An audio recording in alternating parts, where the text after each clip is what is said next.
Okay, before we started, let's see.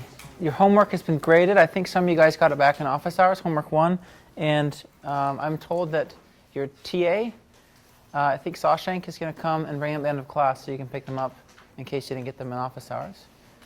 Homework 2 is due soon, right? Is it due on Friday? Looks like people are nodding, so that looks right. Are there any other announcements I've forgotten, Larry? Any questions before we start? Yeah. Project proposals are due this Friday. Are we going to Right. have some sort of document that tells us exactly what you guys expect?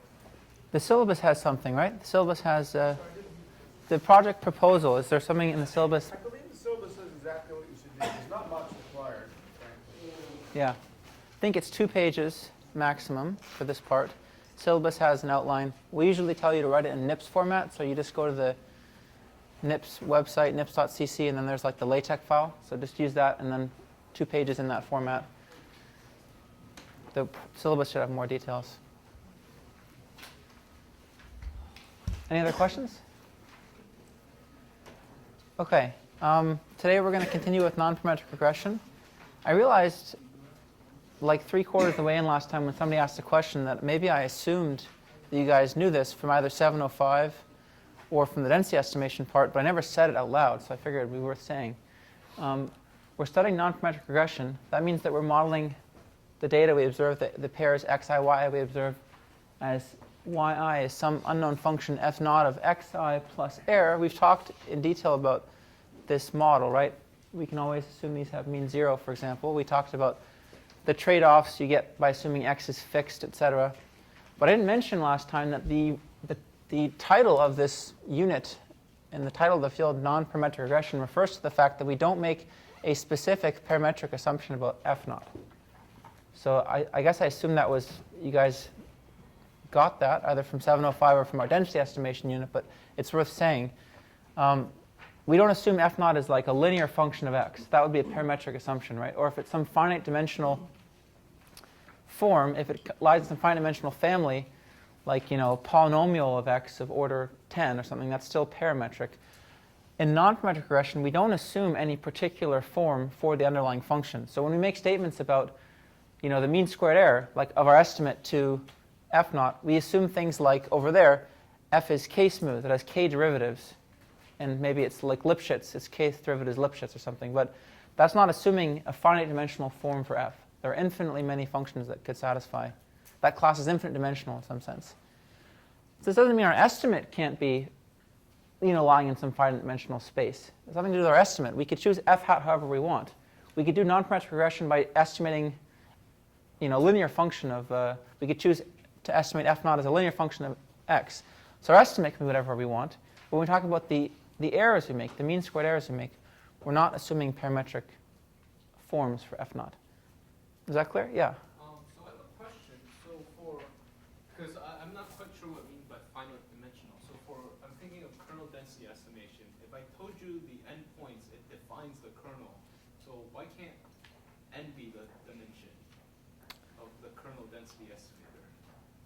No. So it's not the dimension of the estimator. It's the dimension of the underlying function we're talking about.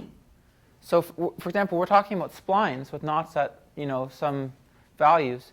The set of all splines with knots at m values of order k is of dimension m plus k plus 1. That's still finite dimensional.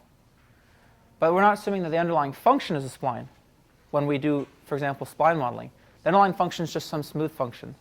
So when we use a kernel, we're not assuming that the underlying function is actually a convolution given by a kernel, the underlying density or function. It's just some smooth function. But we're using a kernel to estimate it. Does that make sense?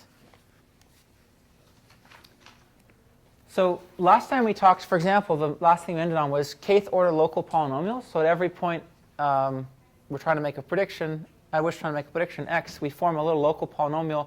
We estimate the parameters of that kth order polynomial locally, in some sense. That was what we did. It was like the natural extension of kernels, which just estimated a different value at each x. It's like a local constant fit. And we learned that this was nice because it removed bias in the fit. Right? The higher the k is, the kind of less bias we incur. And we saw that if f was k-smooth, so that's just short form, it's just slang for saying that f has k derivatives, f naught has k derivatives, and its kth derivative is Lipschitz, then, it has k minus 1 derivatives, and its k minus first derivative is Lipschitz. Then, I think that's how I defined it. Just check. Yep. Then if we use a local polynomial of order k, then we get the following mean squared error bound, right? Under this assumption about the underlying function f naught, we can use the kth order local polynomial, and we get the following mean squared error bound, which is that the expected value of f hat of x minus f naught of x squared goes down like 1 over n to some power. That power is 2k over 2k plus d. So we can inspect this in two ways. The first way is that as k gets larger, as we assume the function is smoother and smoother, this gets closer and closer to 1. So it starts looking more and more like 1 over n, so we get a faster rate of convergence. We're able to estimate the function better in terms of mean squared error. As d gets larger, this gets smaller and smaller. So we do poorer and poorer as the dimension of the problem grows. And in particular, we call this the curse of dimensionality, or this was an artifact of the curse of dimensionality, because if we flip this around and asked how many samples we needed, n, in order to make this guy less than or equal to epsilon, we saw that we needed to make, so to make this less than epsilon, we need n to be bigger than or equal to 1 over epsilon to the power of 2k plus d over 2k. So that's something that grows exponentially in the dimension d. Okay, now just another refresher. I probably maybe should have mentioned this last time, but I assume you had this in your mind from 705. What happens if we're talking about the mean squared error for linear regression?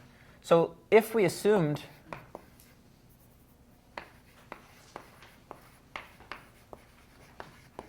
that f0 was linear in the variables, so it's linear in x, true function was linear in x, and we used linear regression, f hat is the usual regression fit. What's its mean squared error in terms of d and n, say?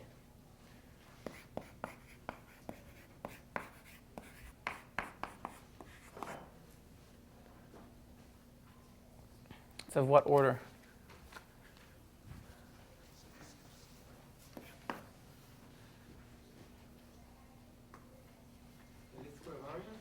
What's that? Sorry. The variance of the least square. Okay, right. Which is with d variables.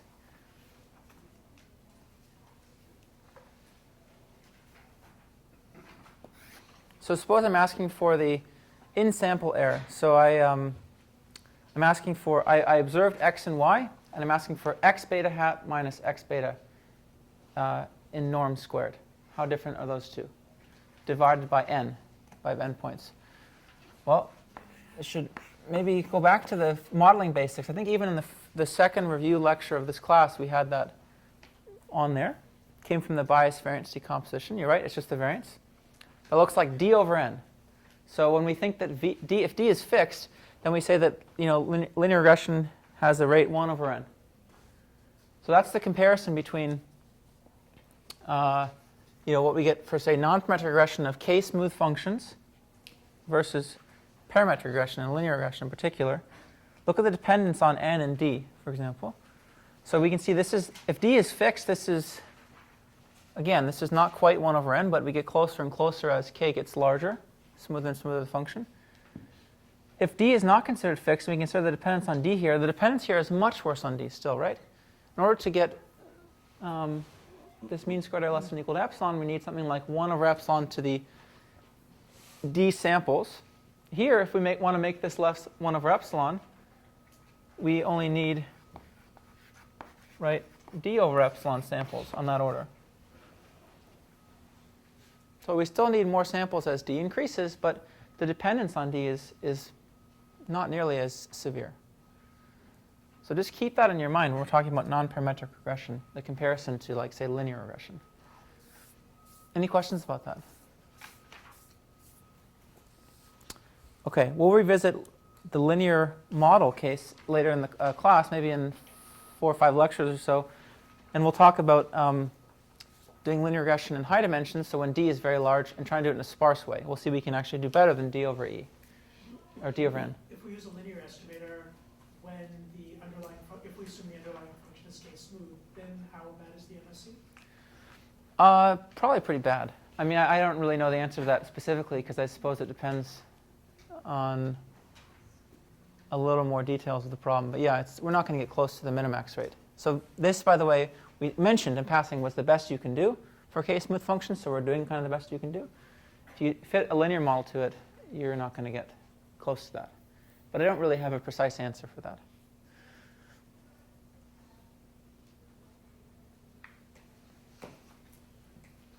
Okay. So last time we ended with some stuff on splines. We're going to pick up where we left off last time. So we talked about kernels and then local polynomials last time. We just started talking about splines. They started off from a pretty different perspective that for splines that we used to motivate their construction than we did for kernels. And we kind of built splines from the ground up, so to speak. So unlike kernels, which were defined by considering like a local weighting scheme, splines are defined differently, where we just think of a nice set of basis functions that we might want to do something like regression onto to make a fitted function. And the splines are a particularly nice set of regression basis functions. They're kth order polynomials, piecewise polynomials,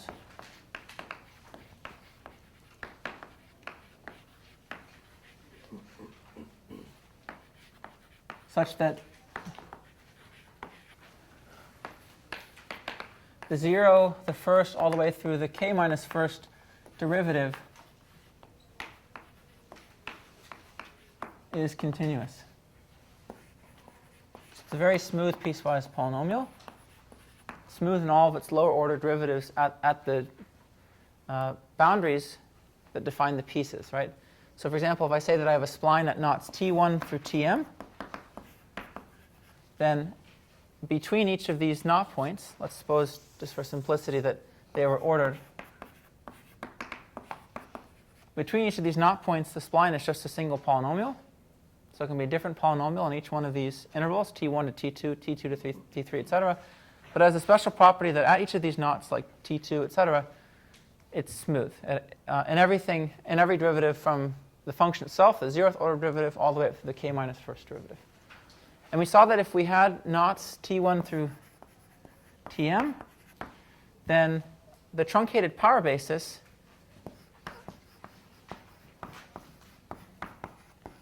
was a particular basis that we could choose for all splines of a certain order k with knots at these points. So it spans all kth order splines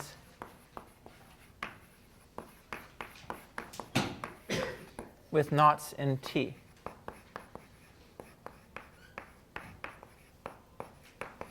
Or maybe we'll call this set the knot set T. And just to remind you what they look like,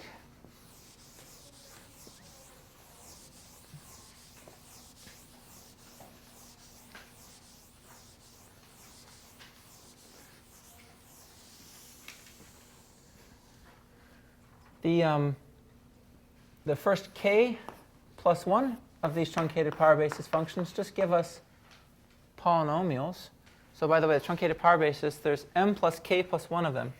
So we'll write them as g1 all the way up through gm plus k plus 1. So from this, we can see that the dimension of this space of all kth order splines with knots at m values that we specify ahead of time is m plus k plus 1. That's the dimension of the space of splines. The first k plus 1 of these functions were just the polynomial functions. So these k plus 1 functions span the space of kth order polynomials. And then the last m functions, right, is m plus k plus, no, sorry, as k plus 1 plus j. we can write as x minus tj to the power of k after we take its positive part. So this just means we look at the max of this in 0, and then we raise its order of the power of k. Okay, so we had a picture that looked like this last time. Those are if we're doing k equals 2, those are the first 3 functions, truncated power basis. And then if we put down knots, you can see that it's identically 0 before, say, this would be g, in this case 4, is identically 0 before t1. And then it comes up from t1 smoothly. Like a quadratic, you can check that actually all of these functions are continuous and have continuous derivatives of all orders 1 through k minus 1. So they're indeed splines. And they span the space of splines. OK, and we saw that we could do regression on these guys. Right? We could just regress if we wanted to fit y as a linear combination, or if we want to model y as a linear combination of these, then we would solve the following problem. Minimize over all, say, parameter vectors theta of yi minus theta j gj of xi squared. It's just doing regression to find the optimal combination of truncated power bases, or just the optimal kth order spline, which we could write as, in matrix form, just y minus g times theta, where g is the matrix that has these entries. Its ith jth entry is just that thing. Okay, so that was a way to find the optimal combination of truncated power bases functions to model y, or, in other words, the best kth order spline to fit y. Yeah? What's the reason for taking positive part in the Here? swing? So what happens if I didn't take the positive part there? What would these functions span? It would be an overcomplete basis. Sorry? It would be an overcomplete basis because gk plus 1 plus j would be spanned by all the from 1 to k plus 1 integers. Right? So, and then what does it span in that case? It's just polynomials, right? So yeah, I mean, I don't get anything. If I don't take the positive part here, I don't get anything more than I got with the first k plus 1 functions. So these are what allows me to have a knot at tj. If I didn't, then it would look, I would just be adding a quadratic look like that, which I could get from the first 3 functions. So sometimes you call these the knot producing functions because they produce a knot at tj. If I have that combination in my sum, then I get a knot at tj. So of course, these can work well, but the trick is how to choose the knots, right? It works well if you have a good knot set. It probably doesn't work very well if you don't have a good knot set. So the trick is all about choosing the knots. And we'll approach that in 2 ways in a bit. But first, let me tell you about a slightly different type of spline, which is called the natural spline. It's a very interesting creature that sometimes is preferred because of the fact that splines have, in a sense, the opposite problem that kernels do at the boundaries, right? Which is, you can imagine, suppose I divide up my univariate spline into the m pieces, then at the boundaries, right, splines fit a kth order polynomial essentially in each of these intervals. They're constrained to have to be smooth at each of these points, so a little bit more constrained than just fitting an arbitrary polynomial in each piece. But we still are fitting a kth order polynomial here, and so splines suffer from high bias to the kind of right end of the most right knot and to the left end of the most left knot. Excuse me, they suffer from high variance. I don't know what I said. Because it's very flexible, right? That was the opposite problems that kernels had, which actually had high bias at the boundaries. So one way to decrease the variance that we're seeing in our estimate outside of the leftmost knot or the rightmost knot is to actually fit something lower order than a kth order polynomial in this region. And that's how natural splines are motivated. So it's like a spline, but it's only of polynomial order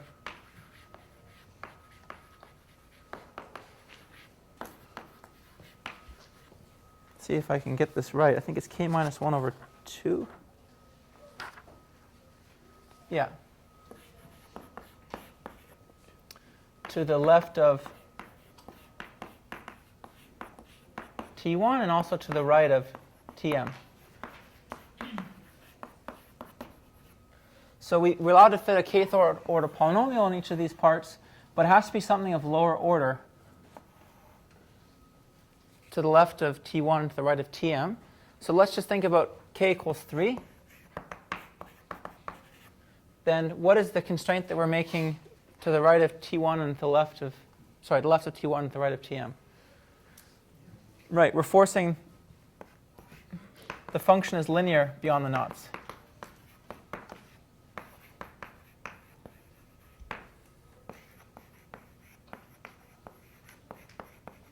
That's the most common case. So cubic natural splines are the most common. In each interval, they're cubic, and then they're linear beyond the boundaries, so as to decrease the variance. There's something really interesting about natural splines. I think this homework, the last question I put on it was having you construct from the truncated power basis a basis for the set of natural splines. So you'll actually see what these basis functions look like. You can start with the truncated power basis and you can work your way to a basis for the set of natural splines. This is a smaller set, right? Any one of these guys is a kth order spline, but not vice versa, because these have a further restriction. They have to be of even lower order beyond the knots. So this is something very interesting about them, which is that I claim, and you're going to prove this on your homework so you can verify it, because you're going to actually construct the basis. But I claim that the dimension of kth order natural splines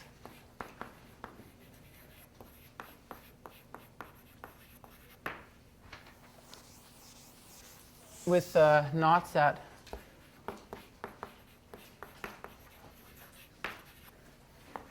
some pre-specified set of m points is simply m.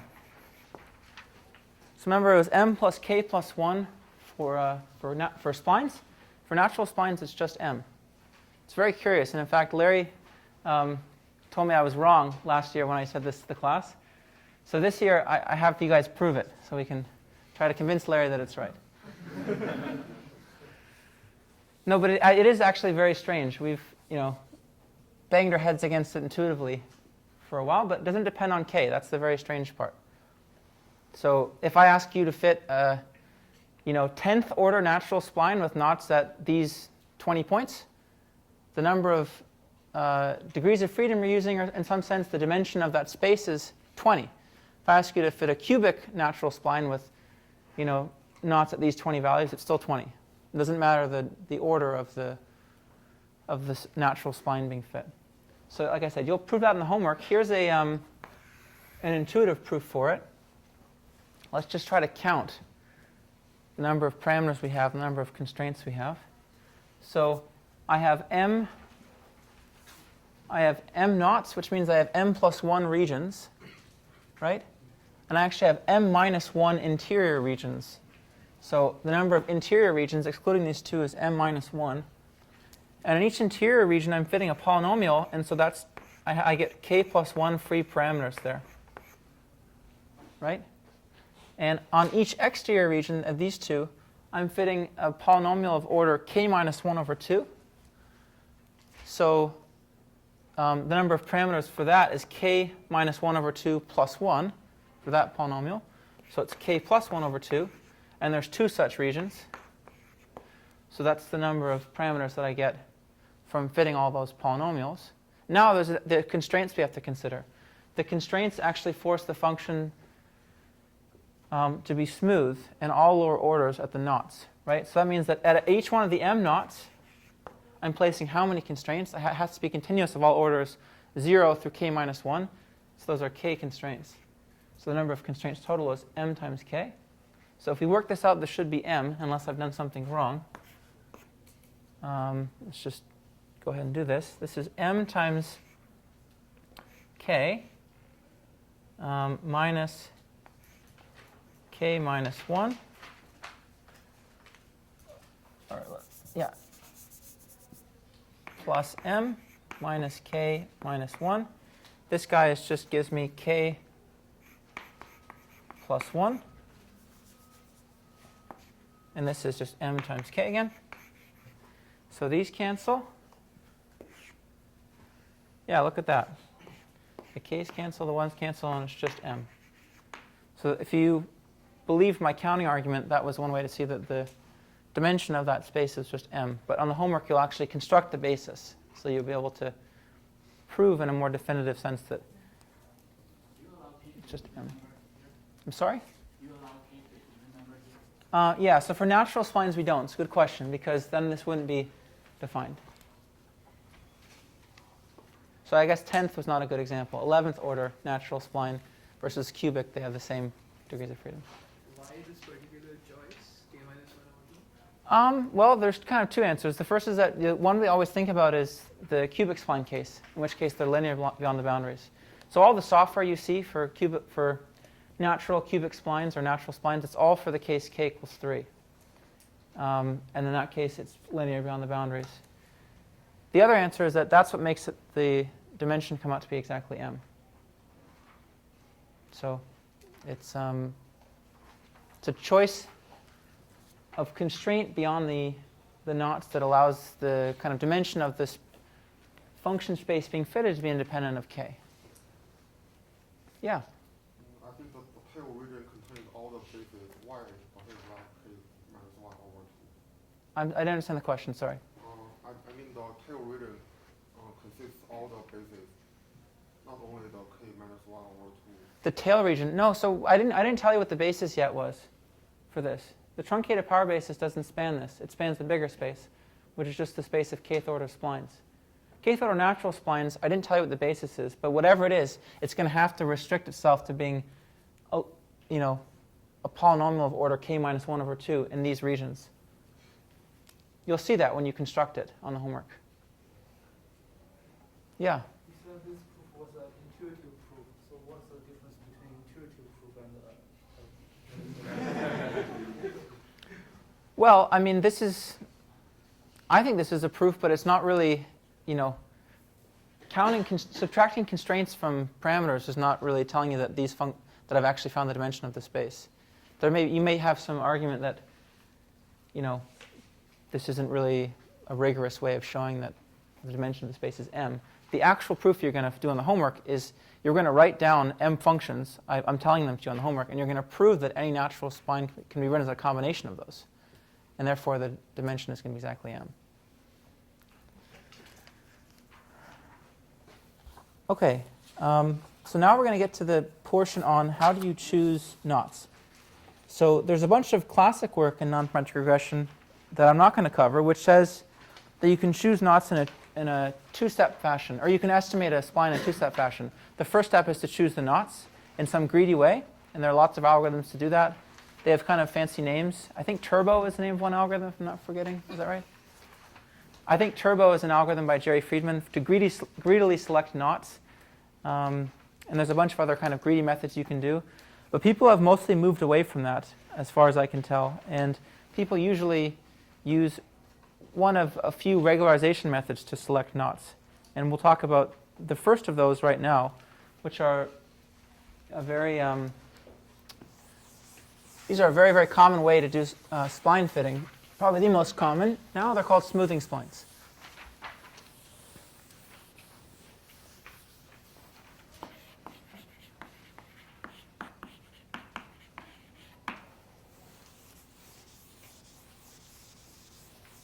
So smoothing splines are a version of splines where we don't actually explicitly choose knots, but we put a knot at every single data point. Now that may seem like it's very ill-posed, right? Because that seems like, let me ask what happens if I did that. So let's suppose these fit a kth order natural spline.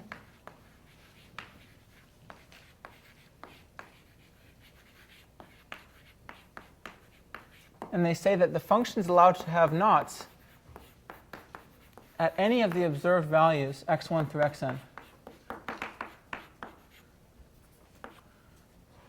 What's the dimension of that space, then? The set of kth order natural splines with knots at these points? N. Okay, so what happens if I now regress y on a set of n basis functions?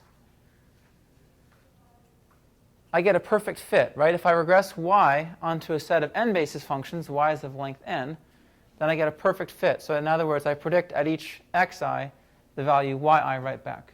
There's nothing at all that's doing, and I'm just spitting back out the data for prediction. So this would not be a very good method if that's all that smoothing splines did, but they do it subject to regularization. That's what makes them special. We're going to see that in a few ways. So the way that you typically learn smoothing splines is from what we call their variational form. It's written in terms of an infinite dimensional minimization problem over functions. And we're going to see that actually the solution, I think I actually have the proof in the notes even, is just a natural spline. So the way that people typically think about, like I said, smoothing splines is as solving the following problem. So we're going to minimize over all functions the following criterion.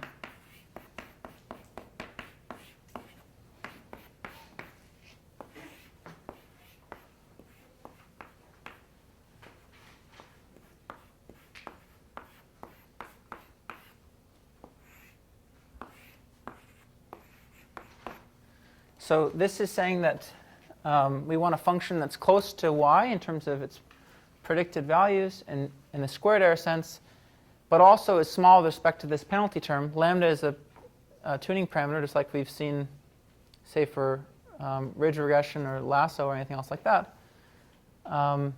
And we're penalizing the k plus 1 over second order derivative of the function squared as we integrate it. So the easiest case to think about is just think about k equals 3. Again, because that's the most common case you'll see in any of the spline work. All the software implements all the stuff for k equals 3 pretty much.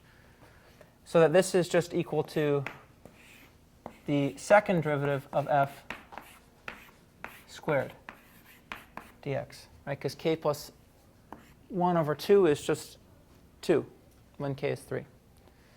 So we don't want the function to be too wiggly. That's all it's saying in terms of a higher order derivative. Make the function fit the data well, and make sure it's not too wiggly. And this is what we call the regularization term. It's what makes the solution well posed. If lambda was 0, then there would be no regularization, and the solution would be just to interpolate the data points, right? Which is what I said up here. If we had no regularization, then we would just be interpolating the data points. So this very nice result that came out of some of the early literature on splines says that the minimizer here is unique, first of all. So this is not a problem, by the way, we could solve in software if we wrote it like this. Right? Finding an optimization problem over functions is just not one that we can do unless we know a little bit more information about what kind of functions we're looking for. This is over all functions. So there's this very nice result that says that the minimizer is unique. And not only that, the minimizer is actually a kth order spline with knots to the data points. So minimizer is a unique kth order spline, natural spline.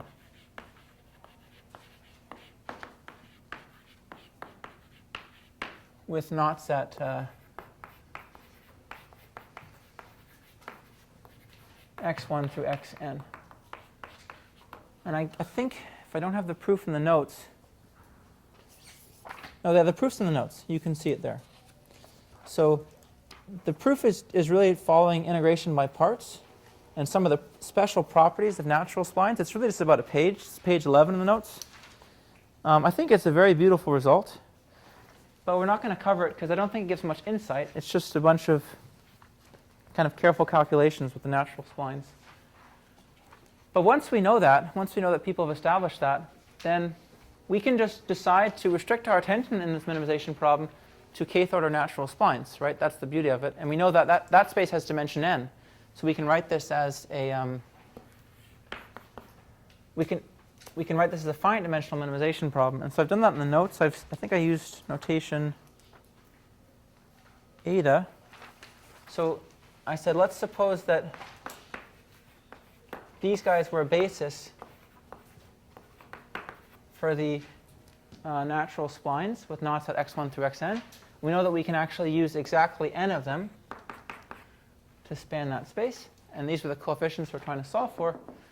Then everywhere I see f there, I can just think about solving for the coefficients in its basis expansion.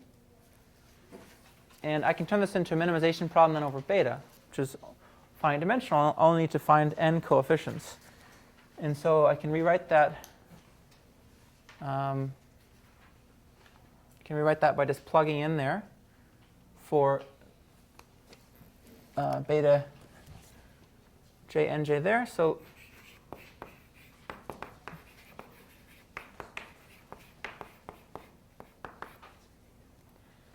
first term looks like that, right? And the second term is going to look like lambda times the k plus first derivative of that function. So I can just move the k plus first derivative through. I'll take the k plus 1 over 2 order derivative of the basis functions squared and integrated over x. So in other words, I can consider minimizing this over beta. There's only n parameters there. So beta is n-dimensional parameter vector. And that I can do in software. Because let's just continue to write this out. I can write this first term as just y minus n times beta,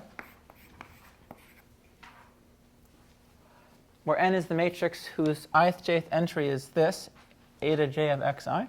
That just exactly summarizes that first term, as we've seen before with the regression spline example. This guy I claim I can write as lambda times beta transpose omega beta. And I will leave that to you to check as an exercise. It's actually very straightforward. Just expand this out, where omega is a matrix whose ith jth entry is the integral of eta I eta j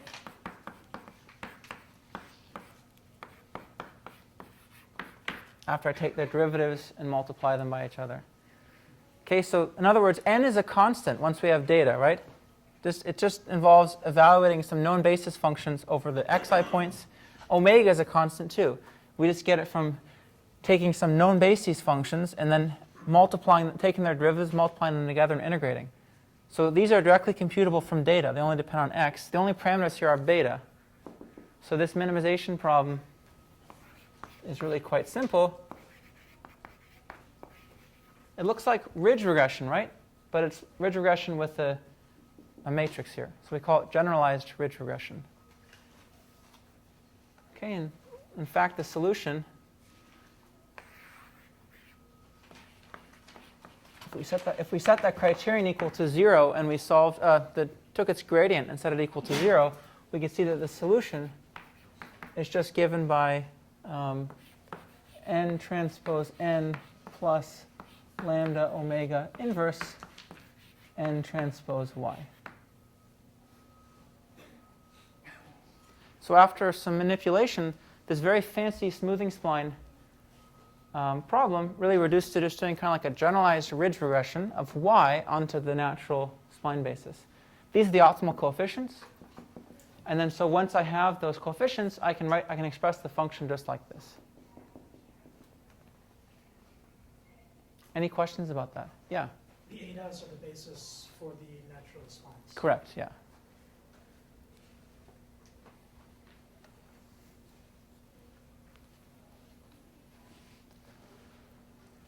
So what are the fitted values? Let's just see that, make sure we understood this. I'll go over here. So if I wanted to write down y hat, which was f hat of x1 all the way through f hat of xn, how do I write down the fitted values, my predicted values at the data points? Well, remember, f hat we got from at any point x by taking the beta hats that we solved in that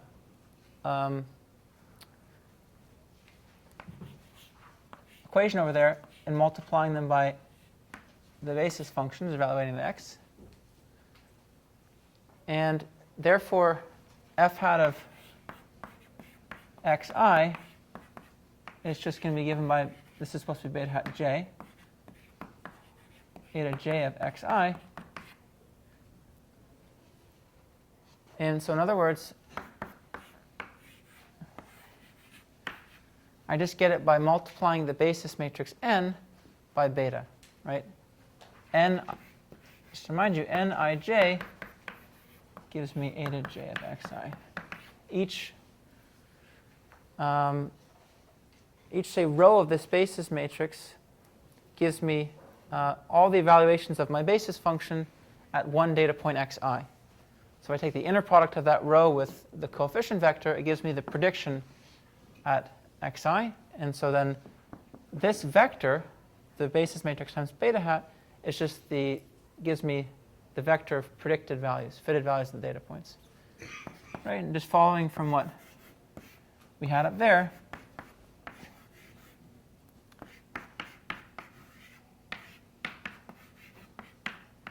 you can see it's still just a linear function of y, right? It's just some matrix times y. So as we have said in previous lectures, this is a type of linear smoother. It's just some matrix times y. That's all the predictions are.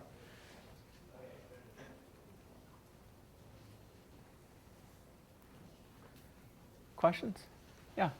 So F there, is it equivalent to the whole space of the natural spline of that order? I'm sorry, I didn't. So F you define over there as a linear combination of the bases. So is it the full space of the natural spines? This spans, as I let beta vary, this describes any natural spline to me, because this is the basis.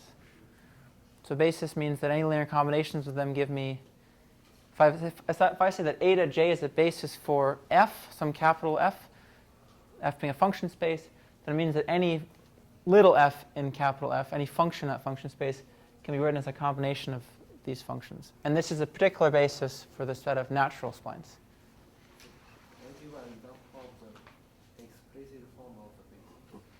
Well, so I just earlier gave you the basis for the set of splines. It's the truncated power basis. Remember, it's the guys that looked like is all polynomial terms, and then it was, if you had knots at these values, they looked like that. That was the basis for the set of splines. This is a little different. These are natural splines, so they behave differently beyond the boundaries. I'm not going to tell you the basis because that's on your homework. That was one of your homework questions. I mean, it's actually written on your homework. You just have to prove it is the basis. It just comes from manipulating these truncated power bases. But in software, I mean, people know these have a certain functional form. You can write it down. It's on your homework. So in software, these are just hard-coded in. So if you solve a smoothing spline problem, they know what basis functions to use. They have a certain form. Yeah?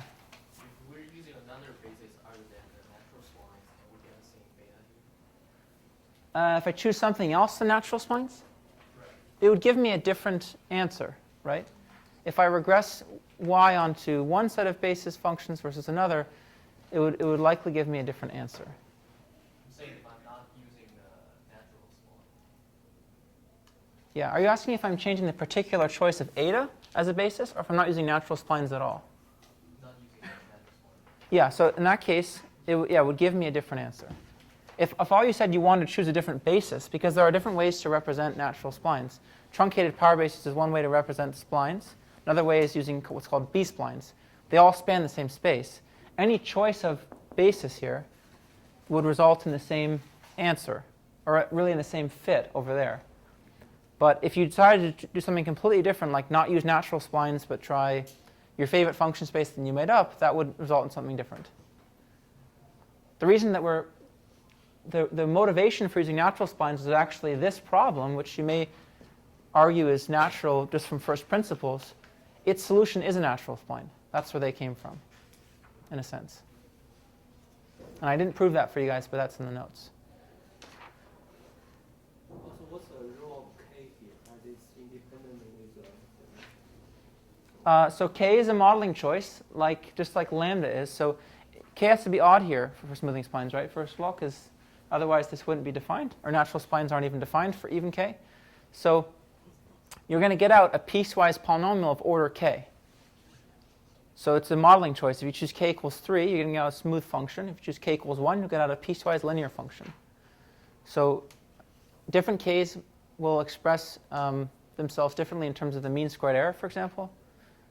And I guess we'll write down some theory for splines in a second, just like we had different choices of K in the kernel local polynomial, right? I could take different orders of local polynomial. It's the same choice. Larger the K, in some sense, the smoother it is, yeah, because it has more and more continuous derivatives. Are there statements that can be made about the class of linear smoothers? Yes, there are, actually. We'll get to that when we talk about adaptive regression maybe next time. So we'll see their limitations. They're quite big, but we'll see their limitations. Good question. Other questions? Yeah. Another good question. So lambda, pretty much in any other regularization problem, it serves as the tuning parameter. So one thing you could do would be cross-validation. You could decide to leave out some points, some pairs arbitrarily, fit a smoothing spline, and then predict them, right? And do that in a cross-validation sense to get an idea of what prediction error each lambda is associated with. Then you could take lambda to minimize the cross-validation error. Or like we suggested, actually, when I talked about the modeling basics, I talked about the one-standard error rule. The one-standard error rule for splines actually works really well.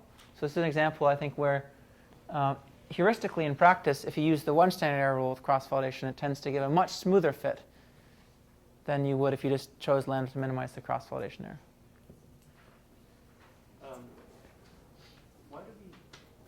Where does this penalty term come from? I know it's there to control how wiggly the function is, right?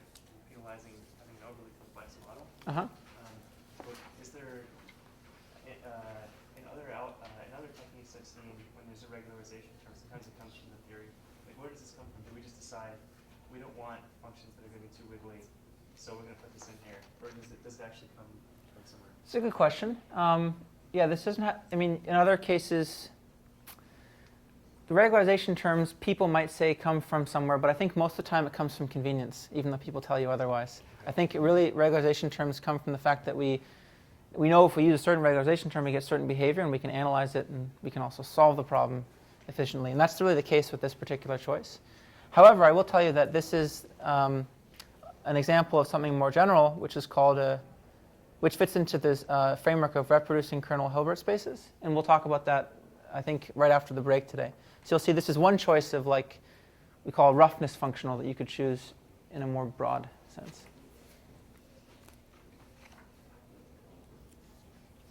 Yes? So in NOS, you define as a production validation. Yes. So what's one property we know about generalized ridge regression, or ridge regression, is that it doesn't set anything to 0, right? It just makes the coefficients smaller and smaller. So that means that every single one of these betas will be non-zero, generically at the solution. They might be really, really small, but they'll be non-zero, which means that the final function that we predict, right, it's a linear combination of basis functions with those weights. They're all going to be non-zero. So we're actually going to have all knots active at the solution. It's a great question. So it depends what kind of function you're fitting. So, you might have really small, kind of minuscule wiggles at the knots because the function actually really does have a knot there, but the coefficient might be shrunken so small you can't even visually see it. If the function is kind of overall smooth or overall wiggly, usually that's not a problem. But when we talk about adaptive methods next lecture, we'll see that actually that is a limitation. Sometimes you want to select out knots entirely. And so a separate solution that we'll pose next lecture to this problem is to actually, you can probably guess, is to use something like an L1 penalty instead of this generalized L2 penalty here to set some of these coefficients beta hat to 0 exactly.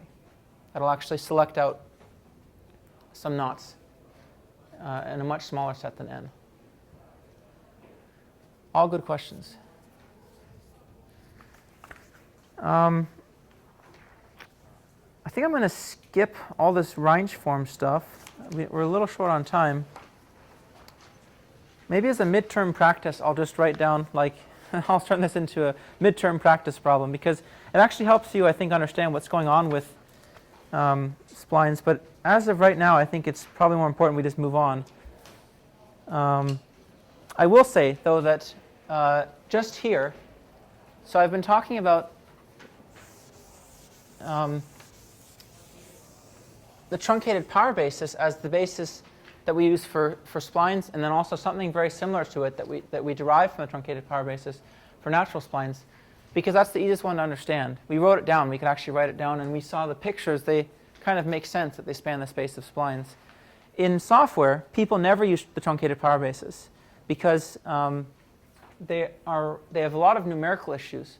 You can imagine if I'm taking points to the power of k, if k is even reasonably large and my domain is even reasonably large, then that can be very unstable numerically. But an even bigger reason is that the truncated power basis, if we write out what that basis matrix looks like, it leads to this thing being generically a dense matrix. So this is a dense matrix under the truncated power basis. But if we use B-splines,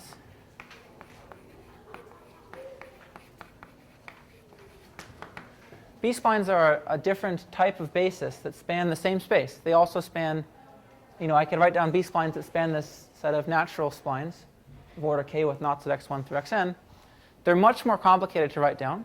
And they were, I think, a huge milestone in terms of spline theory. People from like the 1970s who worked in numerical analysis worked on B-splines. And they have the property that actually you get a banded matrix.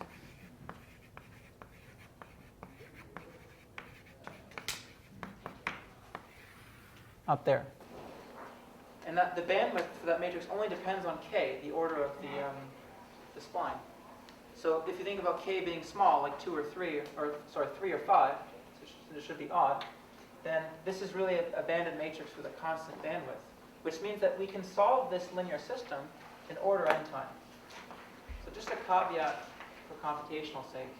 If we use the B-spline basis, we get very, very fast computation for splines. And that's one of the reasons I think people use splines in the first place, smoothing splines in particular, because of fast computations. So if you use MATLAB or R, they'll all be using the B-spline basis. Okay, let's take a quick break, and then we'll come back and do reproducing kernel Hilbert spaces.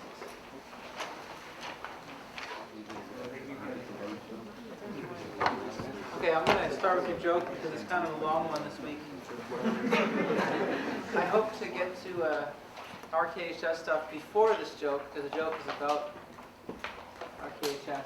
But if you don't laugh now, you'll laugh later after the class when you remember how funny it was in the context of RKHS. All right, so in the great war between statistics and machine learning, there's this colonel. His name is Colonel Hilbert.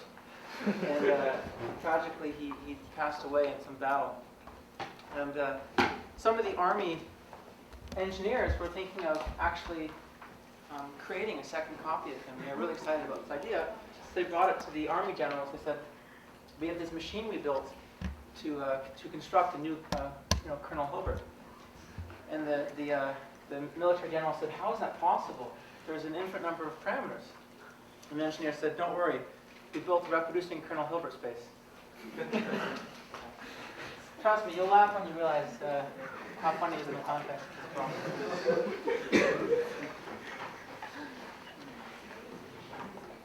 All right. So here's a framework that's more general than the last one we looked at with smoothing splines. And in general, we might think about fitting a function to our points xi. So the slightly more general framework than the one that we just looked at is something like this. And we might try to fit a function to our points xi, yi that minimizes something like the squared error between the fitted values and the observations plus something to help us constrain the function, be the regularization term. And so you might think about just choosing some roughness functional right, some function which we're calling capital J of f that penalizes us, our function, for being too wiggly, if we're looking at getting a smooth function f out of this minimization problem. And one way that we approached this was using the integral of some higher order derivative of f squared. That's what we do with the smoothing spline construction. Reproducing kernel Hilbert spaces are more general. Instead of writing down like a particular functional like we do with smoothing splines, we first actually choose a function space that's defined by what's called a kernel. And to be precise, just to distinguish this between kernel smoothing and this type of kernel, we're going to call this a Mercer kernel. Mercer's theorem is kind of like the fundamental theorem here for the RKHS theory. So I'm going to follow Larry's book draft and call this a Mercer kernel rather than a kernel, just to distinguish this. And this kernel, we'll see as when we write it down, it defines what we call a reproducing kernel Hilbert space. It's a particular space of functions defined via the kernel. And that actually, that space has both an inner product and a norm. So to penalize the functions, we can just use, for example, the norm induced by this Hilbert space. That'll provide one measure of roughness that's defined in terms of the kernel. And this will become more concrete as we start writing down forms of kernels and defining this Hilbert space. So, all right, so we're going to start off with a positive, we call semi-definite kernel function.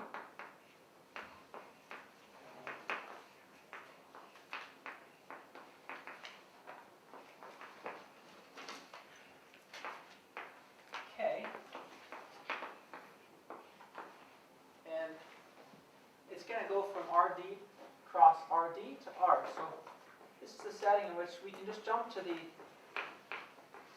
d-dimensional regression case immediately. We don't have to really start in R. It doesn't make it any easier for RKHS theory.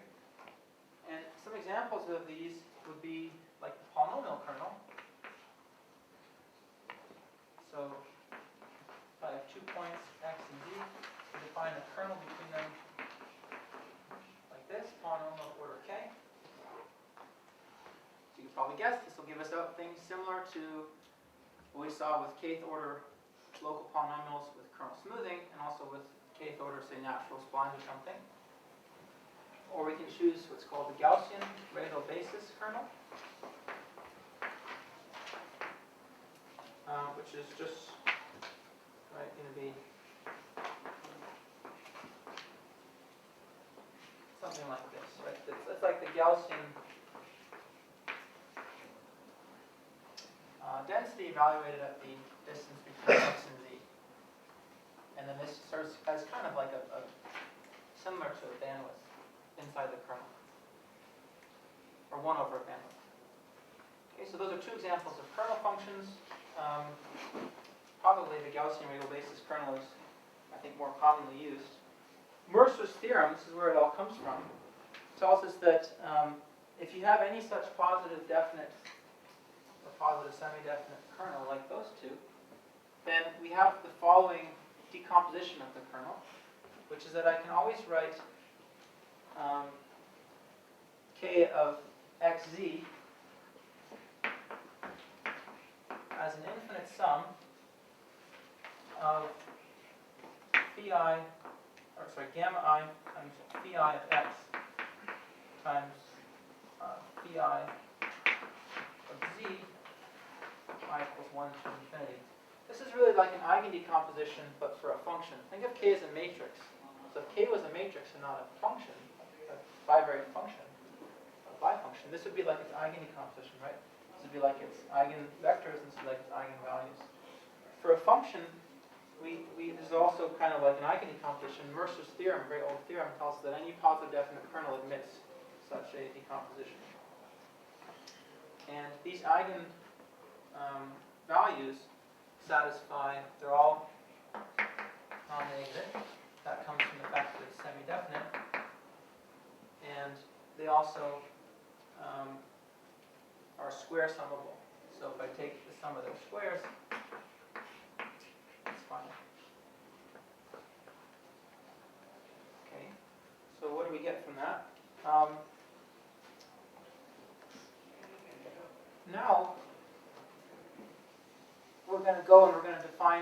the reproducing kernel Hilbert space. And we're going to see that it has properties that can be written down in terms of these eigenfunctions and these eigenvalues. And so we have a kernel, right? I just erased them, but think about the Gaussian radial basis kernel, like this is Gaussian density evaluated the distance between x and z in mine. And now we're going to define an RKHS, reproducing kernel Hilbert space, which we write as h sub k. It contains functions f that can be written like this. F of x is just the sum over, I guess they call it alpha in the notes. Yeah, alpha m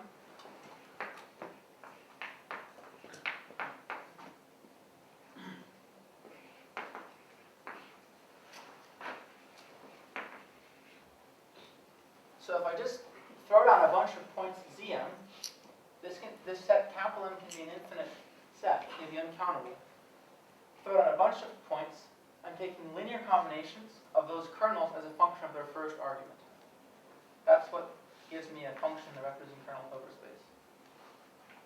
So just said again, evaluating the kernels at their second argument at a bunch of points, could be infinitely many, taking linear combinations of those, then they're just functions of one variable, the first argument.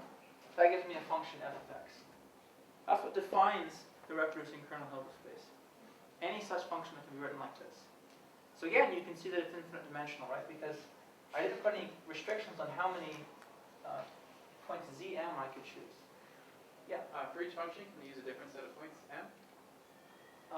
For each function, yes. But this m does not depend on x. That's what's important.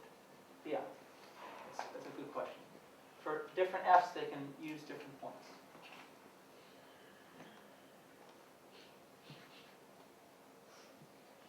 Okay, so somewhat of an abstract notion, but we're going to keep going. You'll see something nice comes out of this.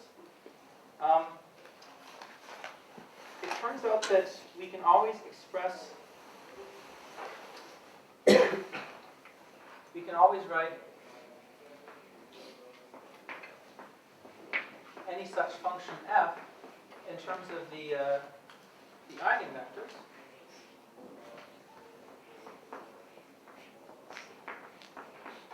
Infinite sum of the eigenvectors. Again, just think about these as eigenvectors for a finite dimensional space, like for a matrix. These span the space, right? So we can always write something in terms of these, which are basis vectors. And these CIs have a special property, which is that these CIs, when you square them and divide by gamma I, this should be finite. If we played around with this definition and you also remember this eigendecomposition, this would all come out. So this is always finite, and therefore we actually define the reproducing kernel Hilbert space norm in terms of this quantity. So you give me any function that can be written as a linear combination of the eigenvectors or the eigenfunctions with coefficient Ci. For it to lie in the reproducing kernel Hilbert space, its coefficient Ci must satisfy the sum of Ci squared over gamma I being finite, and that's how we define its norm. So if it's very large, then if this is very large, then the function has a very large norm, and you can guess that this function is very wiggly, right? If the gamma i's in some sense should be decreasing from smooth to wiggly functions. So the gamma i's get very small as the functions get wiggler and wigglier. If the function places substantial weight Ci on the wiggly functions, so for later indices I, then I have Ci over a very small number, and that makes this norm very large.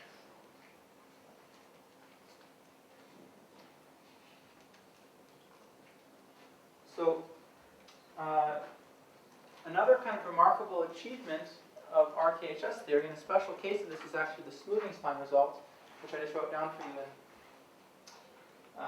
a few minutes ago, was that we can actually always express this problem, which is infinite dimensional, because there's an infinite dimensional space of functions we're allowing ourselves to consider in the minimization. We can always write the solution to this one as a combination of a finite number of elements. So we can reduce this one to finite dimensional form as well. that one is even easier to prove than the smoothing spline results.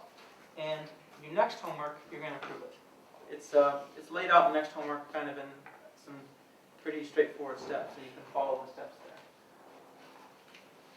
And also, it'll give you a much better sense for all of these, a handle on all of these definitions. I think a lot of this stuff looks abstract. Once you work with it, like you'll do in the next homework, you'll see that actually a lot of this is really quite manageable. So there's this very nice result that says that the solution to this problem can always be written as a particular combination of kernel functions when evaluated for second arguments. Right, we know that any function on Hilbert space can be written in this combination, but there's just too many things to consider here. And in particular, we know that solution lies at a function in the RKHS that looks like this.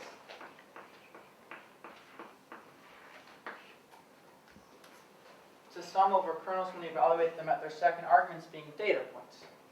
Right, that's really probably the only thing you could guess if I told you that it had a finite dimensional form. When you stick in the data points, those guys actually admit a space, and the solution lies in that space. So we know that the solution as of this form.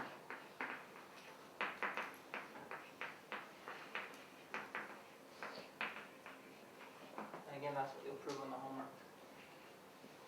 So given that we have this fact, we can actually stick in for f everywhere in this expression this linear combination and now solve for the optimal function in terms of the alphas. There's only n alphas, so that'll give us an expression for the coefficients in the basis expansion that we can solve for explicitly. And you'll see it comes out looking very much like what happened for smoothing splines. Ends up just being a generalized bridge regression. So let's just go ahead and do that. Let's define this kernel matrix, Kij. Somewhat of an abusive notation. I hope you're not confused by it. I'm just going to use that as short form for Kxi, Kxj. This is an n by n kernel matrix. And then once I do that, write this like J, so you don't get confused. I'm going to rewrite this problem in this form.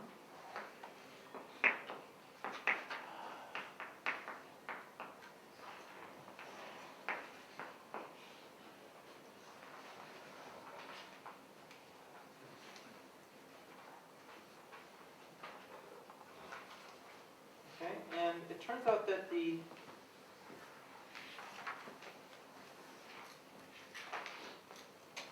RKHS norm just looks like that. The RKHS norm of the function of this function is just alpha transpose K alpha. Again, that's something I believe we're going to have you do in the next homework. I seem to have commented out of the notes why that's true because I assigned it as a homework problem. After the homework's released, I'll uncomment it and it'll appear in the notes. So you can see from some simple calculations in the next homework that this is really what we get from this once we plug in this particular expression for f. And we're going to rewrite the first term as we've done before.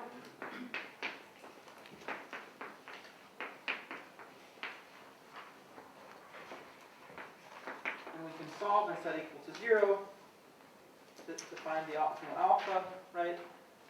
Or we can take the gradient set equal to 0. And you'll see it looks like this.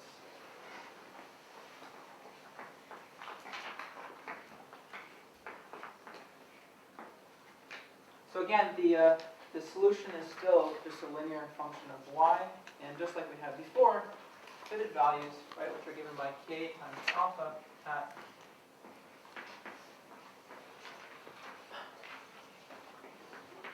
just a linear function of y. So RKHS is another example of linear smoothing. So really, this class of linear smoothers is just so huge with everything we've seen so far, which all seem very distant and very flexible in their own right, are all cases of linear smoothers. A lot more interesting things can be said about RKHS stuff. I want to leave with one point that's very, very important, which is there's something very, very subtle happening here, which is that in order to define a function, we didn't write down a basis. That was the most important point. Right, with smoothing splines, you can argue that they're motivated from the perspective of natural cubic splines, say, and then we kind of moved away to the smoothing spline estimate. Smoothing splines in higher dimensions we didn't cover because they're very tricky, because it's hard to think of a nice basis in higher dimensions. It's possible, and I wrote down some references in the notes for things that do it, but it's pretty tricky to find higher dimensional bases that are smooth and have nice properties. It's very different. We didn't write down a basis anywhere, right? You can look that in order to solve this problem, what do I need to know? This is what we ended up with. You know, when you go forth from this class and you think about fitting an RKHS, you look at this problem, all you need to know is the matrix K. How is K defined? It's defined as a certain kernel measure between your data points, xi and xj. So as long as you know something, this is like a measure of similarity between 2 points, xi and xj. As long as you can define a notion of similarity between any of your 2 data points, you can define this kernel matrix. It should have, this matrix should be positive definite and symmetric, a restriction that restricts your choice of kernel. But once you do that, you can then solve this problem, and you get out, in any number of dimensions, some kind of flexible function that is used to predict yi from xi, without writing down any bases whatsoever.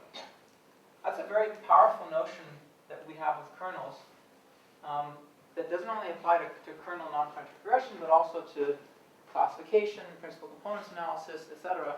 In all of these applications of RKHS, all we need to do is define some kind of similarity between xi and xj, which is often much easier to do than define a set of kind of canonical basis functions in high dimensions. Once we have that, we kind of implicitly are solving in terms of some basis functions that we don't, right, what are the basis functions we're using? They look like this. Probably are not things that we can think of or grasp as easily as the similarity measure itself, but implicitly we're using, we're fitting something in an RKHS, and out pops the prediction just by specifying the kernel. So if xi and xj were images, for example, then that would be very hard to define a basis over images. How would I define a basis over images in some repository? It could be very difficult to do that. But I could define some notion of similarity between them. Or if if the data points were mixed type, like images and sound clips and strings or something, right? Again, it would be very hard to define some kind of basis, but it would be much easier to define a similarity in a lot of these contexts. And that's really the strength of kernels. Yeah. Yeah, that's an important point, and I just want to add, the same is true as local kernel speed. Yeah. That's exactly the same, right? You don't need a basis. In fact, you can use the same kernel. Yeah, you mean kernel smoothing we talked about earlier. Yeah, that's true. Yeah, it's a good point. So Larry's just pointing out that kernel smoothing has the same property we talked about earlier.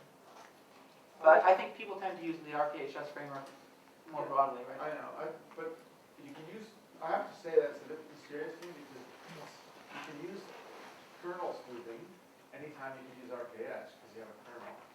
And it's the part that so it's very implicit what it's doing, this RKHS stuff.